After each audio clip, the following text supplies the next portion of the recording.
Hi welcome to Chinni's flavours. ఈరోజు మనం ఎన్నో హెల్త్ బెనిఫిట్స్ ఉన్న పనసపొట్టు కర్రీని ఎలా చేసుకోవాలో చూద్దామండి.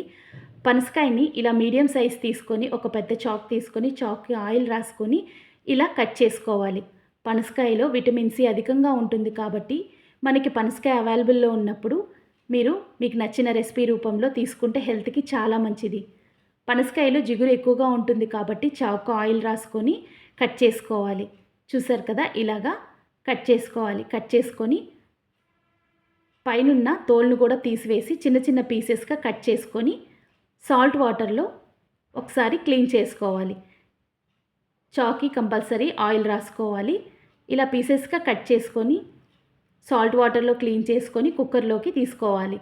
1 glass water, 1/2 table spoon salt, 1/2 table spoon పసుపు వేసుకొని కుక్కర్ మూత పెట్టేసి విజిల్ పెట్టేసి హైలో 5 సిమ్లో 4 విజిల్స్ రానిచ్చి స్టవ్ ఆఫ్ చేసుకుంటే సరిపోతుంది. ఇప్పుడు 1 కప్ పచ్చి కొబ్బరి, 4 పచ్చిమిర్చి, 1 ఆనియన్, 4 వెల్లుల్లి రెబ్బలు తీసుకొని మిక్సీ జార్లో వేసుకొని గ్రైండ్ చేసుకోవాలి. ఇలా నేను చూపించిన విధంగా గ్రైండ్ చేసుకుంటే సరిపోతుంది.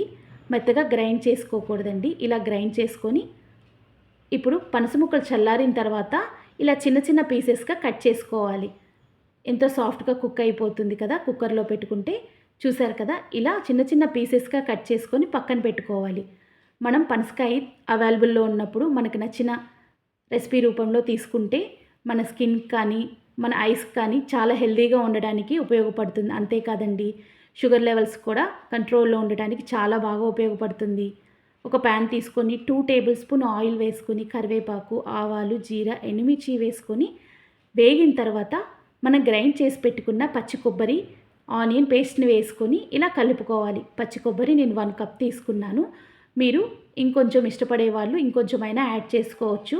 పచ్చి కొబ్బరి తీసుకోవడం వల్ల హెయిర్ గ్రోత్కి కానీ స్కిన్కి చాలా బాగా ఉపయోగపడుతుంది. పీసెస్ చేసుకున్న పనస ముక్కల్ని వేసుకొని ఇలా కలుపుకోవాలి. పనస ముక్కలు మనం కుక్కర్లో బాయిల్ చేసుకున్నప్పుడు కొంచెం సాల్ట్ యాడ్ చేసుకున్నాం కాబట్టి ఇప్పుడు చూసుకొని రుచికి సరిపడా సాల్ట్ని వేసుకొని సిమ్లో పెట్టి ఒకసారి ఇలా కలుపుకొని మూత పెట్టేసి ఒక 1 మినిట్ ఉంచితే సరిపోతుందండి. ఎన్నో హెల్త్ బెనిఫిట్స్ ఉన్న హెల్తీ రెసిపీ రెడీ అయిపోతుంది.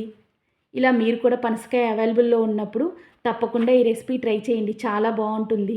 తక్కువ ఆయిల్తో హెల్తీ రెసిపీ ఈజీగా మనం రెడీ చేసుకోవచ్చు. చూసారు కదా, స్టవ్ ఆఫ్ చేసి సర్వింగ్ బౌల్లోకి తీసుకోవడమేనండి. ఇది రైస్ చపాతీలోకి చాలా బాగుంటుంది. మనం ఇమ్యూనిటీ ఇంప్రూవ్ చేసుకోవడానికి కూడా ఈ కర్రీ చాలా బాగా ఉపయోగపడుతుంది. పనసకాయ ఇలా మీరు కూడా ఒకసారి ఇంట్లో ట్రై చేయండి. డైట్ మెయింటైన్ చేయాలనుకునే వాళ్ళు నైట్ 1 కప్ తీసుకున్నారంటే సరిపోతుంది. ఈ వీడియో మీకు నచ్చితే ప్లీజ్ లైక్, షేర్, సబ్స్క్రైబ్.